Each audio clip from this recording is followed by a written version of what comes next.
5 सदियों का इंतज़ार ख़त्म हुआ है हम लोगों का। मोदी जी बात करते हैं कि हम देश की 5वीं बड़ी अर्थव्यवस्था हैं और जल्दी तीसरी बड़ी अर्थव्यवस्था बनेंगे, और उसमें बहुत बड़ा योगदान जो है हमारे धार्मिक जो पिलग्रिमेज है, जो टूरिज़्म है, कल्चरल टूरिज़्म है, उसका बहुत बड़ा योगदान रहने वाला है। पूरा ब्रह्मांड भी एक हो जाए, अब इसको नहीं हटा सकते। बहुत ही भव्य तरीके से रामलला का मंदिर जो है उसका उद्घाटन मोदी जी कर रहे हैं। पूरा देश उत्सव मना रहा है। इस विषय में आप कुछ कहना चाहेंगे? देखिए, 5 सदियों का इंतज़ार ख़त्म हुआ है हम लोगों का। मुग़लों ने जो हम पे आतंक किया, अंग्रेज़ों ने फिर करा, जिस प्रकार से हमारे आस्था के प्रतीक, हमारी संस्कृति की प्रतीक को ध्वस्त किया गया, कहीं ना कहीं राम मंदिर की बहुत लंबी लड़ाई हम इस कालखंड में जीते हैं। ये मेरा और आपका, हम सभी देशवासियों का, 140 करोड़ लोगों का बहुत सौभाग्य है कि हमारे कितने ही पूर्वजों ने इसके लिए बलिदान दिया। आज हम ये जीते हैं तो हमारे लिए बहुत ही सौभाग्यपूर्ण पल है। मैं तो समझती हूँ 22 जनवरी जैसे कि 500 दिवालियों बनाने के जो खुशी है, वही खुशी है किस प्रकार से अयोध्या का एक भव्य स्वरूप सामने आ रहा है, अलौकिक स्वरूप सामने आ रहा है। मैं अभी अयोध्या थी 10-15 दिन पहले, और बिल्कुल रहूँगी 15 दिन आने वाले नए साल में अयोध्या में। तो एक नवीनीकरण जो अयोध्या देख रही है, उसकी वजह से वहाँ की जो इकोनॉमिक, आप देखिए, आज मोदी जी बात करते हैं कि हम देश की 5वीं बड़ी अर्थव्यवस्था हैं और जल्दी तीसरी बड़ी अर्थव्यवस्था बनेंगे, और उसमें बहुत बड़ा योगदान जो है हमारे धार्मिक जो पिलग्रिमेज है, जो टूरिज़्म है, कल्चरल टूरिज़्म है, उसका बहुत बड़ा योगदान रहने वाला है। चाहे वो उज्जैन हो, चाहे काशी हो, चाहे मथुरा हो, चाहे अयोध्या हो, कहीं ना कहीं पूरा विश्व आज कितने NRI प्रयास कर रहे हैं कि इस शुभ घड़ी के वो साक्षी बने।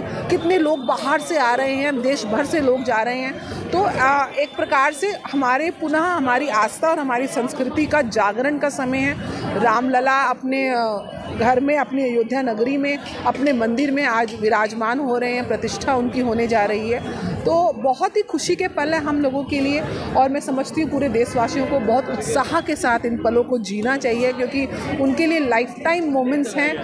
पता नहीं आप अपने कितने पूर्वजों का जो है शुभ पल, उनके लिए भी ये पल जी रहे हैं, तो जिए। और दिवाली की तरह इस राम मंदिर के प्राण प्रतिष्ठा को हम सब भारतवासी और विश्व में जितने भी लोग हिंदुत्व को मानते हैं, राम को मानते हैं, बहुत लोग हैं जो मानते हैं, उस आस्था को मानते हैं, उनके लिए बहुत ही गौरवपूर्ण और ऐतिहासिक पल है।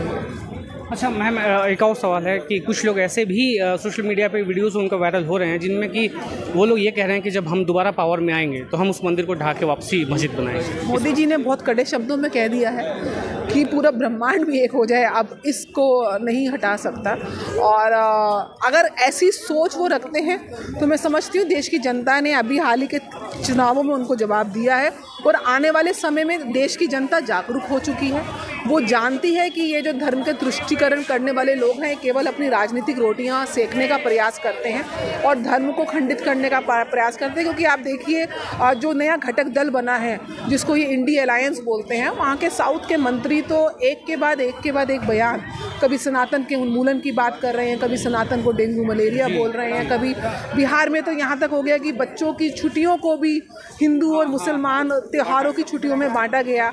और यादव हैं, मतलब मैं हैरान हूँ, यादव भगवान श्री कृष्ण के वंशज माने जाते हैं, और जन्माष्टमी की छुट्टियों को भी, उस छुट्टी को उन्होंने बंद कर दिया, या फिर राखी की छुट्टी को बंद कर दिया। तो कहीं ना कहीं एक प्रकार से देश की आस्था, एकता, अखंडता को तार तार करने का प्रयास विपक्ष कर रहा है, जिसमें वो निष्फल हो चुका है। चुनावों में जो स्टेट चुनाव है उसमें उनको मिल चुका है। मुझे लगता है 2024 में जब चुनाव आएंगे तो देश की जनता इस चीज़ को आगे लेके चलेगी कि वो विकास को सर्वोपरि रख रही है, वो देश की अखंडता को सर्वोपरि रख रही है, वो हिंदू मुसलमान जातिवाद से ऊपर उठ चुकी है, वो कहीं ना कहीं देश की आस्था को ऊपर रख रही है। और राम इस देश की आत्मा में बसते हैं। हम अंतिम यात्रा में भी निकलते हैं तो एक ही नाम निकलता है, राम नाम सत्य है। तो जो नाम सत्य, अखंड है, शाश्वत है। सनातन का मतलब है निरंतर वर्तमान। जो निरंतर वर्तमान है, जो शाश्वत है, उसको आप अखंड कैसे, उसको आप कैसे उसका उन्मूलन कर सकते हैं? तो कहीं ना कहीं ये आसुरी शक्तियाँ हैं, हर कुल में होती हैं, तो कलयुग में थोड़ी ज़्यादा है। तो उसका हम सामना कर रहे हैं, और अपनी जो देवीय शक्ति है उसके प्रकोप से ये शक्तियाँ निश्चय रूप से कहीं ना कहीं खंडित हो रही हैं।